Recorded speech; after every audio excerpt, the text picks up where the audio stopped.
નમસ્કાર, આપ જોઈ રહ્યા છો સંદેશ ન્યૂઝ. આપની સાથે હું ભાવિની. મહત્વના સમાચારથી શરૂઆત કરીએ તો મહારાષ્ટ્ર ગુજરાતમાં ઈડીએ દરોડા પાડ્યા છે. 23 સ્થળ પર દરોડા પાડવામાં આવ્યા છે. તો દરોડા પાડવાથી હડકંપ મચી ગયો છે. ફરજી આઈડીથી બેંક ખાતા ખોલવા મુદ્દે ઈડીએ કાર્યવાહી કરી છે અને અલગ અલગ સ્થળો ઉપર તપાસ હાથ ધરી છે. મહારાષ્ટ્ર અને ગુજરાતમાં ઈડી દ્વારા દરોડા પાડવામાં આવ્યા છે, જેમાં અલગ અલગ જગ્યાઓ પર અલગ અલગ સ્થળ પર તપાસ હાથ ધરવામાં આવી છે.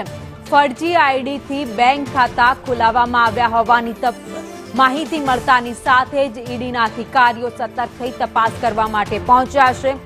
23 સ્થળ પર દરોડા પાડવામાં આવ્યા છે.